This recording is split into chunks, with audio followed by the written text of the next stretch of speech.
అందరికీ నమస్కారం. సమయం 3 గంటలు అవుతుంది.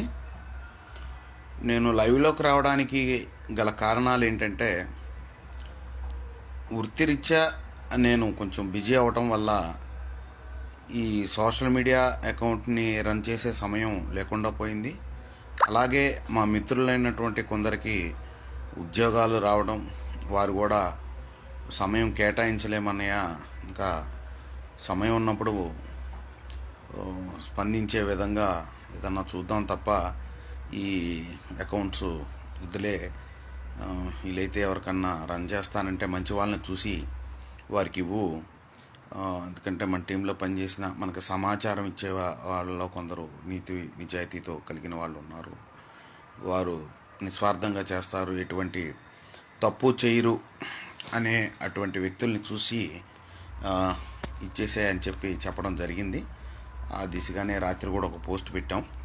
అయితే ఇక టాపిక్ వస్తే, మన లైవ్లో రాజకీయాలు, అభివృద్ధి, విద్య 3 అంశాల మీద మనం చర్చ చేద్దాం అనుకున్నాం.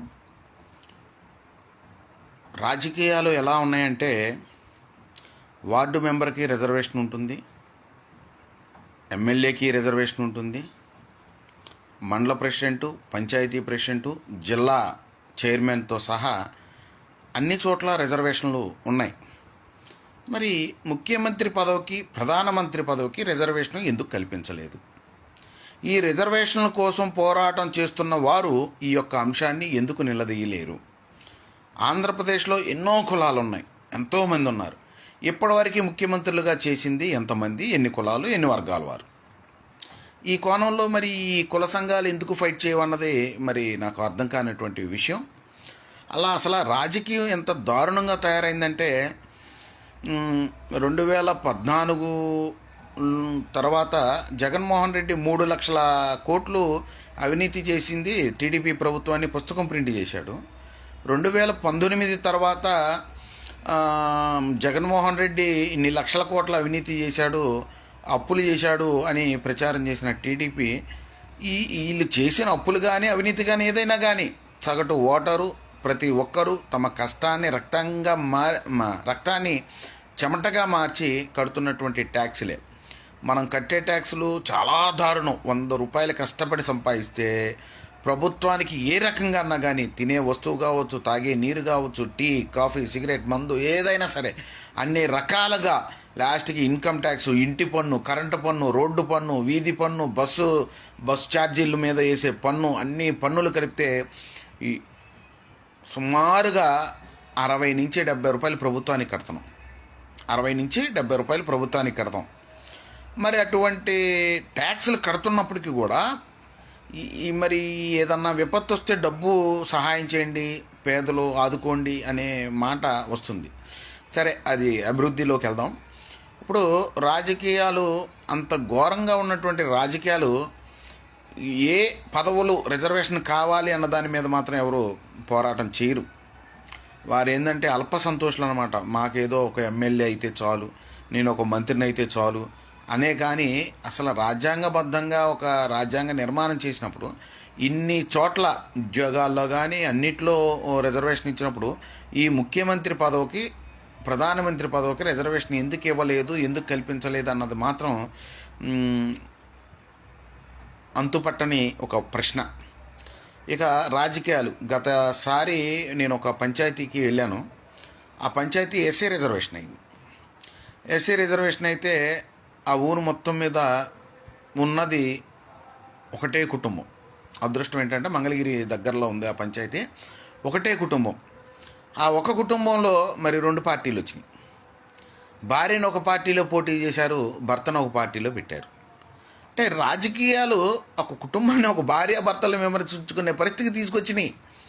మన దేశ రాజకీయాలు అలా ఉన్నాయి. అన్నదమ్ముల్ని విడదీస్తాయి, భార్యాభర్తలను విడదీస్తాయి. ఎందుకు నిన్న దువ్వాడ సీన్ మీద వాళ్ళ భార్య కూడా పోటీ చేసింది. అంటే ఇక్కడ రాజకీయాలు ఎంత దారుణంగా ఉన్నాయో మన దేశ రాజకీయాలు ఆలోచించాలి. కుటుంబాలను విచ్ఛిన్నం చేస్తాయి. మరి ఎంతో చాలా చాలా ఘోరమైనటువంటి రాజకీయాలు మన భారతదేశంలో ఉన్నాయంటంలో అతిశయోక్తి కాదు. అధికారం నేను ప్రేమించే అభిమానించే పార్టీ అధికారంలో ఉండి అది ఏ నిర్ణయం తీసుకున్నా ఒప్పు అవుతుంది.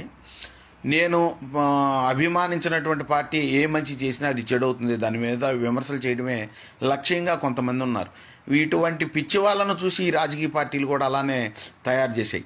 ఈ రాజకీయాలు వచ్చిన తర్వాత కుల సంఘాలు పెరిగిపోయాయి, యూనియన్ సంఘాలు పెరిగిపోయాయి, అన్ని రకాలుగా అసలు ప్రజాబంధాలు తెగిపోతున్నాయి. రాజకీయాల కోసం కుటుంబాలను విచ్ఛిన్నం చేస్తే పక్కనున్నవారు అధికారం కోసం నాకు ఆ పదవీ వ్యామోహంతో అన్నదమ్ముల మధ్య, భార్యాభర్తల మధ్య, కుటుంబాల మధ్య, తండ్రి పిల్లల మధ్య అన్ని రకాలుగా అన్ని విధాలుగా నీచమైనటువంటి రాజకీయాలు చేసుకుంటూ విచ్ఛిన్నం చేసుకుంటూ వచ్చారు. ఇకపోతే అభివృద్ధి, భారతదేశం అభివృద్ధి బాగా చెందుతుందా? 1977లో తుఫాను వస్తే దివిసీమ ఉప్పెనంటే భారతదేశం మొత్తం ఉడికిపోయింది. వందల్లో శవాలు, వేల మంది, వేలల్లో పశువులు, కోట్ల. ఆ రోజుల్లోనే నాకు తెలిసినంతవరకు దాదాపు ఒక 20,000 కోట్లు నష్టం ఆంధ్రప్రదేశ్ రాష్ట్రానికి వచ్చిందని చెప్తున్నారు. ఇప్పుడు వచ్చిన విజయవాడ వరద 10,000 కోట్లు అని ఎస్టిమేషన్ వేస్తున్నారు, విజయవాడ కానీ అమరావతి ఆ ప్రాంతాలు. ఆ రోజుల్లో వచ్చింది. మరి మొన్న చెప్తున్నారు గడిచిన 100 ఏళ్లలో ఇటువంటి వానలు తుఫాన్లు రావని. మరి అప్పుడు వచ్చిందేంటి? దివిసీమ ఉప్పెన 1977 గాలివాన చరిత్ర చెప్తుంది. అంటే అప్పటికి నేను పుట్టలేదు. మా ఫాదర్స్, మా గాడ్ ఫాదర్స్, గ్రాండ్ ఫాదర్స్ చెప్పేవాళ్ళు. ఏమని చెప్పేవాళ్ళు అంటే, శవాలను ఏం చేయాలో తెలియక పెద్ద పెద్ద గోతులు తీసి లారీల కొద్దీ ఉప్పు పోసి ఆ ఉప్పులో శవాలను వేసి కప్పెట్టారే తప్ప తీయలేకపోయాం. కాలువల్లో మట్టి తీస్తుంటే పారకి ఒక్కోసారి పార వేసి మట్టి పైకి లేపితే చెయ్యి వచ్చేదో, కాలు వచ్చేదో, తల వచ్చేదో తెలిసేది కాదు. అలా అంత శవాల గుట్ట, అంత శవాల మయమైపోయింది. ఇల్లు కొట్టుకుపోయినాయి, పశువులేంటి, చాలా కొన్ని రోగాలు కూడా వచ్చినాయి. మరి అటువంటి వరదల్ని, అటువంటి వానల్ని పోలిస్తే నిన్న పడ్డ వాన పెద్దది కాదే. మరి ఆ రోజుల్లో 1977లో ఈ డ్రైనేజ్ సిస్టమ్ అని, కాలువలని, డెవలప్మెంట్ అని, ఎక్విప్మెంట్ అని, వాతావరణ హెచ్చరికలని ఇటువంటి పెద్దగా సమాచారం లేదు. మరి ఇప్పుడు ఎందుకు ఇలా జరిగింది అంటే ఇది కేవలం మానవ తప్పిదాలు. ఆక్రమించుకుంటున్నటువంటి నదులు, చెరువులు, కాలువలు, గట్టులు అన్నీ ఆక్రమించుకోవడం, వారు ఆక్రమణకు గురవుతే దాన్ని ఆ నీరు పారాల్సిన దిశను కూడా మార్చేసి కాలువలు తీసేటువంటి దౌర్భాగ్య పరిస్థితిలో ఉంటే ఆ ఒరవడే ఆ స్పీడు అక్కడికి వచ్చినాక ఒకసారి యూటర్న్ తీసుకోమంటే తీసుకోదు కదా. సో ఈ తప్పిదాలు ఉన్నాయి. డ్రైనేజీ సిస్టమ్స్ ఉన్నాయి, కానీ ఆ డ్రైనేజీలు పూడిపోతూ ఉంటాయి. దాంట్లో మనమే గతంలో కూడా చెప్పాను నేను అట్లా. ఈ తప్పిదాలని పట్టుకోవట్లేదు. ఇంకోటి ఏంటంటే అభివృద్ధి చెందాం, హైటెక్ సిటీ వచ్చింది, హైదరాబాద్ని చేశాము, రాళ్ళు గుట్టలుగా ఉన్నాయి, పెద్ద పెద్ద బిల్డింగులతో చేశాము, అన్నీ చేశాము, అంత చేశామని అందరూ చెప్పుకుంటున్నారు. సపోజ్ వైజాగ్ కావచ్చు, విజయవాడ కావచ్చు, స్మార్ట్ సిటీస్ తీసుకొచ్చాము, డెవలప్ చేశాము, రోడ్లు వేశామని. నేను ఒక చిన్న మాట అడుగుతాను. 1995 వరకు కూడా మార్చి తర్వాత మేము నొలక మంచాలు వేసుకొని మేడ మీదకి వెళ్ళి మంచం వేసి పడుకునేవాళ్ళం. ఆ పైరు గాలి అవి తగిలి హాయిగా నిద్రపడుతుంది, హాయిగా ఉండేదని. అలానే చాలా గ్రామాల్లో రోడ్డు మీద మంచాలు, అదే ఇంటి ముందు మంచాలు వేసుకొని పడుకునేవాళ్ళు, బాగుండేది. మరి అభివృద్ధి చెందింది కదా, మరి ఇప్పుడు అట్లా బయట స్వేచ్ఛగా కుర్చీ వేసుకొని కూర్చోలేకపోతున్నాం. కారణం ఏంటంటారు? మరి ఈ అభివృద్ధిలో ఆ దోమలు, ఈ బ్యాక్టీరియా ఇవన్నీ ఎందుకు పుట్టుకొచ్చాయి? అభివృద్ధి చెందాం కదా, గతం కన్నా కానీ మెరుగ్గా ఉండాలి కదా. మరి ఈ అభివృద్ధిలో ఈ దోమల్ని ఎందుకు నియంత్రించలేకపోతున్నారు? ఇది ప్రశ్నించే సామాజికవేత్తలు లేరు, దీన్ని ప్రశ్నించే రాజకీయ నాయకులు ఉండరు. వాళ్ళకి కావాల్సింది ప్రతిపక్షంలో ఉన్న మేము అధికార పక్షంలోకి ఎలా రావాలి. సామాజిక వేదులు దేని మీద దాడి చేస్తే వాళ్ళు మన కాలబేరానికి వస్తారు. ఇలాంటివే తప్ప సమాజం కోసం మెరుగైనవి చేసే ఆలోచన చేసేవాడు ఒక్కడు లేడండి. పూర్వం రోజుల్లో టెక్నాలజీ ఫోన్లు వచ్చిన తర్వాత ద్వేషాలు పెరిగిపోయినాయండి. ఒకప్పుడు ఒక అన్నదమ్ముల మీద సమస్య వస్తే పొరుగురులో ఉన్నవాడికి ఏం చేసేవాళ్ళు అంటే ఉత్తరం రాసేవాళ్ళు. ఒరే నువ్వు ఇట్లా చేశావు, నాకు బాధ కలిగింది, దీనికి సమాధానం చెప్పని.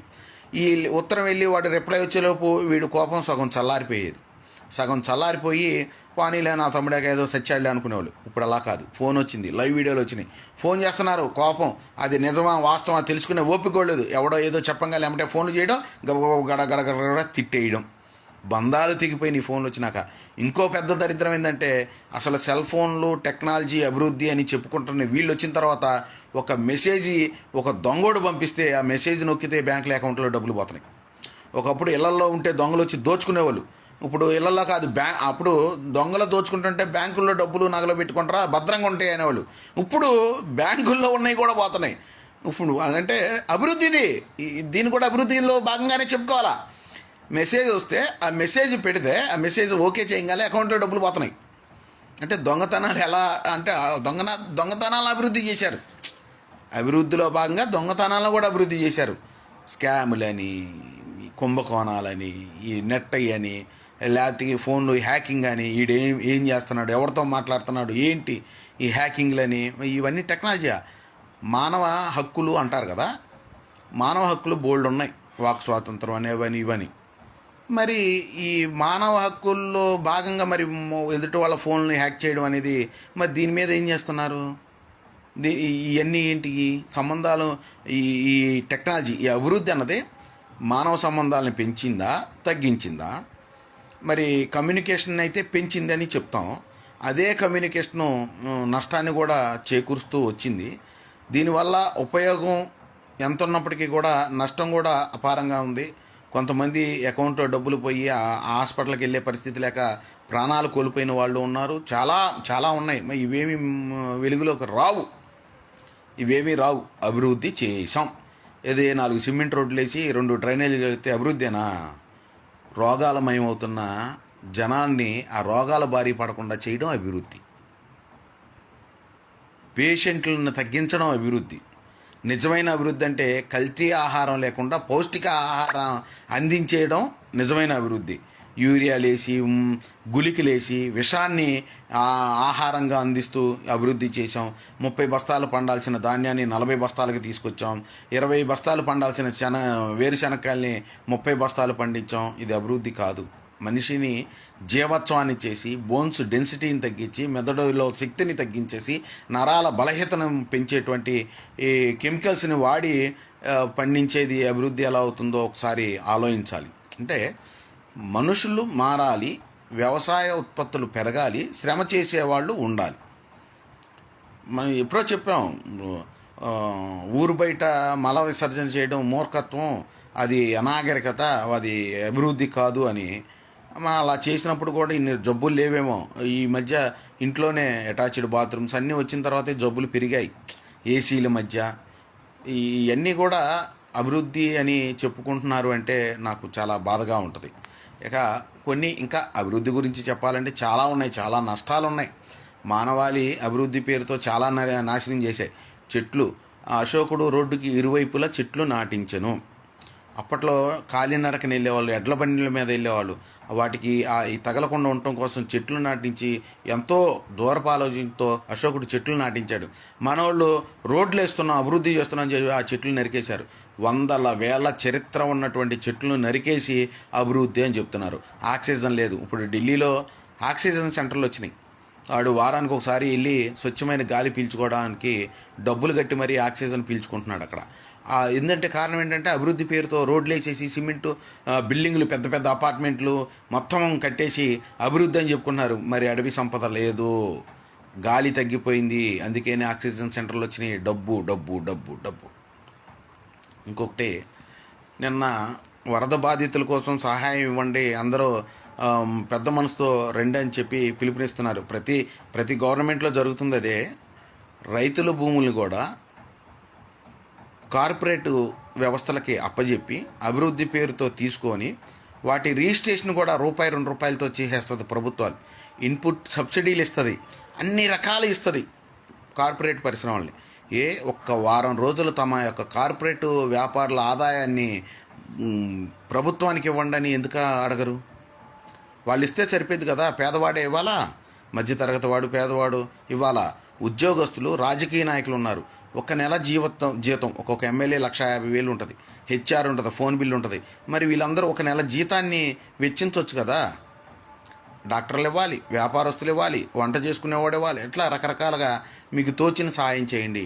మీరు మీ ముందు మీ నాయకుల దగ్గర నుంచి తీసుకోండి, పంచాయతీ ప్రెసిడెంట్ల దగ్గర నుంచి, వాళ్ళ దగ్గర నుంచి. అంటే ఈ రకంగా ఎవరు ఆలోచించట్లేదు. ఆలోచించండి ఫస్ట్. మనం రాజకీయ పార్టీల అభిమానంతో ప్రజలు మనల్ని మనం మోసం చేసుకుంటున్నాం.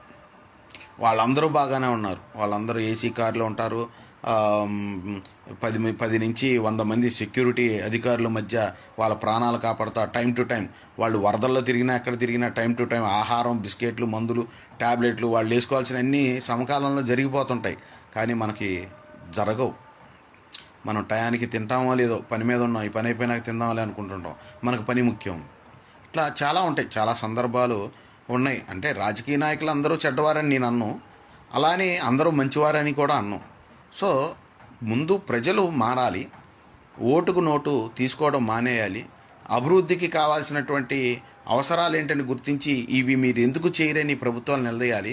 నేను చూస్తున్నా, నా చిన్నతనంలో దోమలకి పూరి నీళ్ళల్లో కూడా వచ్చి తెల్లగా ఒక లిక్విడ్ని స్ప్రే చేసి వెళ్ళేవాళ్ళు. పూరి గుడిసెల్లో కూడా కొట్టెళ్ళేవాళ్ళు. ఏందిరా ఈ మచ్చలు ఇంటి నిండా అంటే దోమల ముందు కొట్టెళ్ళారని చెప్పేవాళ్ళు. కానీ ఈ రోజుల్లో దోమల ముందు ఎన్ని గ్రామాల్లో పిచికారీ చేస్తుంది ప్రభుత్వం? దోమల నియంత్రణ కోసం ఎన్ని చోట్ల చేస్తుంది? దోమలు కుట్టి చికెన్ గున్యా అని, డెంగ్యూ ఫీవర్ అని వచ్చి మనుషులు ప్రాణాలు పోతున్నాయి. మరి దీన్ని అభివృద్ధి అంటామా? పెరిగిపోయిన దోమల దెబ్బకి ఏంటి, సరిగ్గా గాలి నోటితో గట్టిగా ఊతే రెక్కలు ఊడిపోతాయి దోమకి. అటువంటి చిన్న జీవి కుట్టిన రోగం వచ్చి చచ్చిపోతున్నాం. దీన్ని అభివృద్ధి అని మనం పరిగణలోకి తీసుకోవాలా? అభివృద్ధి అంటే ఇదేనా? సో అదొకటి. ఇకపోతే విద్య. కొన్ని లక్షల మందిని టెట్ అని, డిఎస్ అని 2 రకాల పరీక్షలు పెట్టి అందులో ఉత్తీర్ణులు వీళ్ళు మేధావులు అని తీసుకున్న వారికి ఉద్యోగాలు ఇస్తుంటే ఆ ప్రభుత్వ పాఠశాలలు ఎలా ఉన్నాయండి? వాళ్ళు ఎలా ఉన్నాయి? ఆ స్కూల్స్లో ఎడ్యుకేషన్ ఎలా ఉంది? మరి వాళ్ళు ఎంత దారుణం అంటే వాళ్ళ పిల్లని వాళ్ళు ఉద్యోగం చేస్తూ వాళ్ళకి జీవన భృతిని అందించినటువంటి ప్రభుత్వ పాఠశాలలో మాత్రం వాళ్ళ పిల్లలు చదవరు. కార్పొరేట్ స్కూల్స్ కాలేజీలో, ఎక్కడెక్కడో ప్రైవేట్ స్కూల్స్, ఏసీ బస్సుల మధ్య చేర్పిస్తారు. నీలాంటోడే కదా ఇంకో స్కూల్లో టీచర్ కూడా. నువ్వెలా అంటే, నువ్వు చిత్తశుద్ధితో చదువుతుంటే నాతో పాటు ఉద్యోగం చేసేవాళ్ళు కూడా చిత్తశుద్ధితో ఉన్నారు అని మీ పిల్లల్ని అక్కడ జాయిన్ చేసేవాళ్ళు. మీరు చేయట్లేదు కాబట్టి మీ తోటి ఉపాధ్యాయుల మీద మీకు నమ్మకం లేక మీ పిల్లల్ని ప్రైవేట్ స్కూల్లో చేరుస్తున్నారు. ఇది మన దేశంలో అభివృద్ధి చెందినటువంటి విద్య. ప్రభుత్వ పాఠశాలలు ఎందుకు అలా అయిపోతున్నాయి? గత ఏడాది నేను ఒక స్కూలు 10th క్లాస్ ఎగ్జామ్ జరిగేటప్పుడు వెళ్తే అక్కడ సీసీ కెమెరాలు ఉన్నాయి. ఏంటండి సీసీ కెమెరాలు ఉన్నాయంటే, స్కూల్ అంటే ఈ స్కూల్లో కాపీ రైటింగ్ ఎక్కువ జరిగింది, పంతుల్లే ఆన్సర్లు చెప్తున్నారని. అదేందా, మరి ప్రభుత్వ ఉద్యోగస్తులు కదా, వాళ్ళు ఎందుకు చెప్తున్నారంటే, ఏం చేస్తాం, పాస్ రేటింగ్ ఇవ్వాలి, పాస్ పర్సంటేజ్ ఎక్కువ చూపించాలని ప్రభుత్వాలు అడుగుతున్నాయి. మరి వీళ్ళేమో స్కూల్స్ టైంలో సరిగ్గా బోధన పిల్లల మీద కండిషన్ పెట్టరు. మరి దానికి సంబంధించినటువంటి ఫలితాల కోసం ఏం చేస్తున్నారంటే వీళ్ళే బిట్ పేపర్లు చదువుతున్నారు, బోర్డుల మీద రాసేస్తున్నారు, స్టూడెంట్స్ రాసి పాస్ అయిపోతున్నారండి అని చెప్పుకొచ్చాడు అక్కడికి వచ్చినటువంటి డిఈఓ. మరి ఈ విద్యని ఇలా చేస్తూ విద్య నాణ్యతని పెంచాము, రంగులేస్తే పెంచేశాము, విద్యని పటిష్టం చేశాము, ఉద్యోగస్తుల్ని తగ్గించేసి ఇప్పుడు స్ట్రెంత్ పెరిగారు. ఒక 200 మందికి ఒకే ఉపాధ్యాయుడు చెప్పాలంటే అది కుదిరే పనే? ఒక పీరియడ్ వచ్చి 45 minutes అంటే 45 నిమిషాలు ఉంటుంది. 45 నిమిషాల్లో 200 మంది విద్యార్థులు ఉన్న క్లాసులో, లేదు 120, 110 మంది ఉంటారనుకోండి, 110 మంది విద్యార్థులకి ఒక లెక్చరరు అంటే ఒక మాస్టారు 45 నిమిషాల్లో వాళ్ళకు వచ్చే డౌట్స్ చెబుతాడా? ఆ పుస్తకంలో ఉన్న పాఠం చెప్తాడా? దాన్ని అర్థమయ్యేలా చెప్తాడా? ఆ 45 మందిలో కనీసం 20 మంది లేచి మాకు ఈ డౌట్ ఉందంటే 20 మందికి ఎంతసేపు పడుతుంది? ఒక్కొక్కరికి 3 నిమిషాలు వేసుకున్న 23 60 నిమిషాలు సమయం కావాలి. మరి ఎలా సాధ్యం అవుతుంది? మరి ఉపాధ్యాయ పోస్టులు ఎందుకు పెంచరు అంటే మాత్రం ప్రభుత్వం దాని గురించి మాట్లాడదు. ఈ ఉపాధ్యాయులు కూడా, అయ్యా మేము ఉద్యోగాలు చేయలేకపోతున్నాం, భారం అయిపోయింది, పిల్లలకి విద్యని అందించలేకపోతున్నాం, మా స్కూల్లో ఇంకొక 4 టీచర్లు కావాలని ధర్నా నోటీసు, సమ్మె నోటీసు, లేకపోతే ఇట్లాంటి డిమాండ్ నోటీసు ప్రభుత్వానికి ఇచ్చిన దాఖలాలు లేవు. మా డిఏలు పెంచండి, మా టీఏలు పెంచండి, మాకు ప్రొటెక్ట్ చేయండి, మాకు ఇది కావాలి, మాకు ఆ స్వేచ్ఛ కావాలి, ఈ స్వేచ్ఛ కావాలి, ఇవి కోరుతున్నారే తప్ప మాకు ఉద్యోగాలు, మా ఖాళీలు ఉన్నాయి, వాళ్ళని భర్తీ చేయండి, ఆ నోటిఫికేషన్ ఇవ్వండి, నిరుద్యోగ సమస్య తగ్గిద్ది అని కూడా ఏ ఉద్యోగస్తుడు ఆలోచించడు. నేను ఈ మధ్య రీసెంట్గా ఒక స్కూల్కి వెళ్ళాను. ఆ స్కూల్లో 3 పిల్లలు ఉన్నారు, మాస్టర్ ఉన్నాడు. ఆ ముగ్గురిని అరే వెచ్చాలేంట్రా అన్నాడు. అయిపోయింది. ఈడు ఆ ఫోన్ తీసుకొని గంట సేపు ఫోన్ మాట్లాడుతూనే ఉన్నాడు. ఆ పిల్లలు ఎవడ బాధలు వాళ్ళు ఉన్నారు, ఎవరు ఆడుకు గిల్లుకోవడం గుచ్చుకోవడం, నేను చూస్తా, బయట నుంచి చూస్తా ఊరుకున్నాను. ప్రభుత్వ ఉద్యోగం వచ్చిన దాకా ఒక తపన, ఉద్యోగం వచ్చిన తర్వాత వారు ఎంత చిత్తశుద్ధితో పనిచేస్తున్నారు అన్నది కూడా ప్రజలు తెలుసుకోవాలి. మీ గ్రామంలో స్కూళ్ళు ఉంటాయి, ఆ మాస్టర్ బయట ఏందా ఈ టైంలో తిరుగుతున్నావు, ఇదేంటి ఏమంటే కొట్టండి, డిఈఓకో ఎంఈఓకో లేకపోతే కలెక్టర్కో కంప్లైంట్ చేయండి. అలా చేయరు. ప్రభుత్వ పాఠశాలలో పంతులు సరిగ్గా చెప్పరండి. అవసరమైతే వీడు వెళ్ళి వాళ్ళ పిల్లోడిని ఒక ప్రైవేట్ స్కూల్లో సంవత్సరానికి ఒక 10 నుంచి 20,000 ఫీజు కట్టి 1వ తరగతి చేరుస్తాడు. 10th క్లాస్కి అయితే 20 నుంచి 40,000 కడతాడు. అదే కార్పొరేట్ స్కూల్లో అయితే లక్షల్లో కూడా ఉంది ఫీజులు. ఏం చేస్తున్నాం? ప్రభుత్వం చేత పని చేయించుకోవాల్సిన బాధ్యత ప్రజలకుంది. ప్రజల బాధ్యత నిర్వహించరు, ప్రభుత్వ అధికారులు అది పట్టించుకోరు. ఇదంతా కూడా చాలా దారుణమైనటువంటి వ్యవస్థని తయారు చేస్తున్నాం.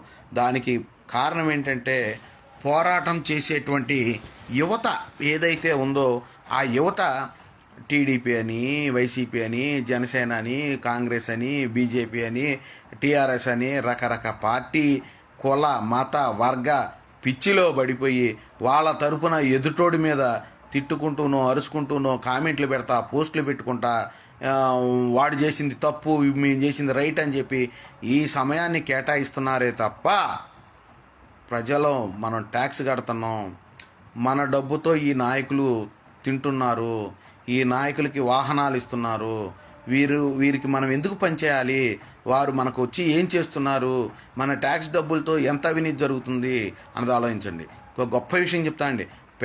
ప్రభుత్వం లెక్క ప్రకారం పేదవాడు ఇల్లు కట్టుకోవడానికి 3 నుంచి 4 లక్షలు సరిపోతుంది. అదే స్క్వేర్ ఫీట్లో ఒక ప్రభుత్వ కార్యాలయం ఏదన్నా కట్టాలంటే మాత్రం 8 లక్షలు 9 లక్షలు కావాలి. ఎందుకు? పేదవాడు ఇల్లు కట్టుకోవడానికి సరిపోయినప్పుడు అది ఎందుకు సరిపోలేదని ఆలోచించరా? అక్కడ కమిషన్లు ఎవడెత్తాడు మరి? ఇంజనీర్ల కమిషన్లు, నాయకుల కమిషన్లు, అధికారుల ఎన్ని కమిషన్లు కావాలి? ఈ సొమ్మంతా కూడా ఎవరిది? ప్రజలది, నీది. నువ్వు ప్రచారం చేస్తున్నావు కదా వాడి తరపున, నీదే. నేను ప్రచారం చేస్తున్నాను కదా, నాదే. మరి దీని మీద ఎందుకు దృష్టి పెట్టరు? ఒక నాయకుడు చెప్తే నేను ఎన్నో గతంలో కూడా పోస్టులు పెట్టా. ఒక ఎమ్మెల్యే పుట్టినరోజు అంటే 2,000 రూపాయలు ఫ్లెక్సీ వేసాను, 500 రూపాయలు తీసుకెళ్ళి కేక్ కోయించాను. ఎప్పుడన్నా 2,000 ఖర్చు పెట్టి నీ భార్య పుట్టినరోజు చేసావా? 500 రూపాయలు కేక్ తీసుకొని నీ భార్యకి కేక్ కట్ చేయించావా? ఎమ్మెల్యే అయితే ఎమ్మెల్యే అభిమాన సంఘం, ఎమ్మెల్యే అన్నాభిమాన సంఘం, ఎమ్మెల్యే భార్య అభిమాన సంఘం, ఎమ్మెల్యే కొడుకు అభిమాన సంఘం. అసలు అభిమాన సంఘం అంటే ఏంటి? వాళ్ళు ఏం చేశారని వాళ్ళకి అభిమాన సంఘాలు పెడుతున్నాం మనం. ఒకసారి ఆలోచించారా? ఎమ్మెల్యే ఓకే, మన నియోజకవర్గంలో పనిచేశాడు ఆయన, ఓకే మనకు ఇల్లు ఇచ్చాడు, పట్టాలు ఇచ్చాడు, లేకపోతే రోడ్లు వేసాడు, అభివృద్ధి ఏదో కొద్దిగా అతను తోచినటువంటి కొన్ని కార్యక్రమాలు చేశాడు. ఆ కార్యక్రమాలను మెచ్చుకొని అతనికి అభిమానిగా మారాం, తప్పులేదు. ఆయన అన్న ఏం చేశాడని ఆయనకి అభిమాన సంఘం, ఆయన భార్య ఏం చేసిందని ఆయన భార్యకి అభిమాన సంఘం, ఆయన కొడుకు ఎక్కడో చదువుతుంటాడు లేకపోతే ఎక్కడో చదువుతుంటాడు, ఆయన కొడుకు ఏం చేశాడని ఆయనకి అభిమాన సంఘం. అంటే ప్రజల్ని ఎంత పిచ్చి వాళ్ళని చేస్తున్నారు ఈ నాయకులు అన్నది ఆలోచించండి. ఇక్కడ ఆయన నాయకుల్ని ఆలోచించండి. సో నిన్న మొన్న చూస్తున్నా, పవన్ కళ్యాణ్ అభిమాన సంఘం అంట, అఖిరానంద అభిమాన సంఘం అంట, అలానే రకరకాల సంఘాలు. ఇక్కడ నేను అనేది ఏంటంటే, మంచి చేశాడంటే అభిమానం చేయొచ్చు. చిన్నపిల్లల్ని ఆ వయసులోనే తనకేదో లక్ష్యం ఉంది. పవన్ కళ్యాణ్ కొడుకు ఒక మ్యూజిక్ డైరెక్టర్ అవ్వాలనో, లేకపోతే వాళ్ళ నాన్నగారికి మళ్ళీ ఒక మంచి యాక్టర్ అవ్వాలనో, లేకపోతే ఒక మంచి సేవకుడు అవ్వాలనో ఏదో ఉంటుంది. అతని లక్ష్యాన్ని కూడా ఇప్పుడు ఫోటోలు పెట్టి ప్రచారం చేసి అతను ఎక్కడికి వెళ్తే అక్కడికి అతను వెంట పడడం, ఆయన చేయడం, అతనికి ఇబ్బందే. అతను కూడా స్వేచ్ఛగా ఏదైనా చేయాలన్నా చేయలేడు ఇంతమంది జనం ఉంటే. సో ఎవరిని ఎంతవరకు వినియోగించాలి, ఎవరి బాధ్యతలు ఎలా నిర్వర్తించాలి అన్నది మనం అందరూ ఆలోచించాలి, ప్రతి ఒక్కరూ తెలుసుకోవాలి.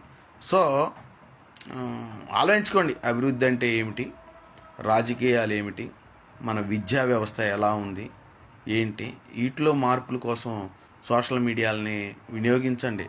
పత్రికలు ఇటు కూడా అధికార పత్రిక, ప్రతిపక్ష పత్రిక, వాళ్ళు వీళ్ళు తిట్టుకునే వార్తలు తప్ప ప్రజల గురించి పట్టి ప్రజలకి ఇన్ని సంవత్సరాల నుంచి బ్రిటిష్ కాలం నుంచి ఉన్న సమస్యలు ఇప్పటికీ నెరవేరని సమస్యలు చాలా ఉన్నాయి.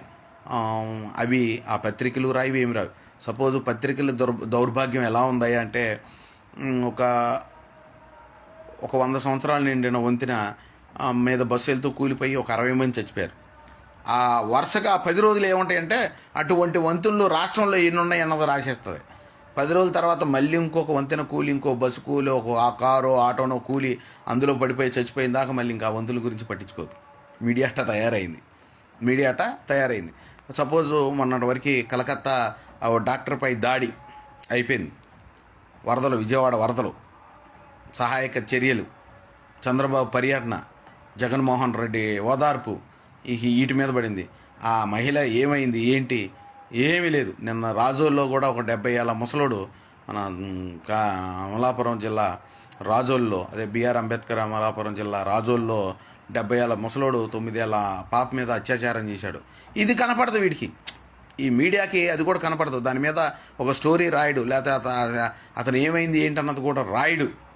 అవసరం లేదు, పెద్ద సెన్సేషన్ అవ్వాలా, ప్రజలు కొన్ని వందల మంది పోరాటం అయితే చేస్తే కానీ ఈ మీడియా, ఈ పేపర్లో కానీ ఆ టీవీ ఛానల్లో కానీ రాదు. ఇటువంటి దౌర్భాగ్య మీడియాని మనం బతికిస్తున్నాం. పైగా కేబుల్ నెట్వర్క్ అని చెప్పేసి కేబుల్ టీవీ వాడికి 300 కడితే అందులో 10 రూపాయలు ఆ న్యూస్, వాడికి నచ్చిన వార్తలని, వాడికి ఇష్టానుసారం వాడికి నచ్చిన వార్తలు రాసేవాడికి ఒక్కొక్క టీవీ వాడు 10 రూపాయలు కడుతున్నాడు. ఆడి టీవీ వాడిది చూత్తమే గగనం, మళ్ళీ ఆడికి 10 రూపాయలు ఇచ్చి మనం చూస్తున్నాం. ఇది దౌర్భాగ్యం. అంటే 10 అంటే 10 కాదులేండి, ఈ టీవీ లాంటి 2 రూపాయలు 3 రూపాయలు ఉన్నాయి, టీవీ నైన్ లాంటి 5 రూపాయలు 10 రూపాయలు ఉన్నాయి. అట్లా ఒక్కొక్క వాడి స్థాయిని వాడు డిసైడ్ చేసుకుంటున్నాడు. ఇటువంటి పరిస్థితుల్లో మనం ఉన్నామంటే ఒక్కసారి ఆలోచించుకోండి. మనం ఎటు వెళ్తున్నామో, మనం ఏం ప్రచారం చేస్తున్నామో, మనం నిజంగా అభివృద్ధి కోరుకున్నాం, మనం ఈ దేశం బాగోవాలి, ఇందులోని యువత బాగుండాలి, ఇందులో ఉద్యోగస్తులు అందరూ కూడా సస్యశ్యామలంగా ఉండాలి, ప్రతి ఒక్కరికి ఎటువంటి ఇబ్బంది రాకుండా ఉండాలి అని కోరుకునే వాళ్ళైతే మనం పెట్టవలసిన దృష్టి వేటి మీద పెట్టాలన్నది తెలుసుకోండి. అవి తెలుసుకొని వాటిపై ప్రచారం చెయ్యండి.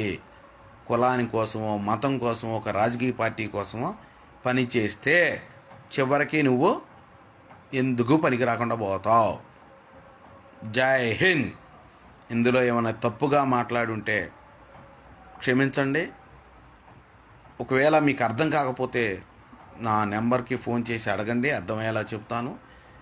మీ మనోభావాలు దెబ్బతిన్నయ్యి మమ్మల్ని మా మనోభావాలు దెబ్బతిని ఉంటారా అని అనుకుంటే మాత్రం మేము చేయగలిగిందే లేదు.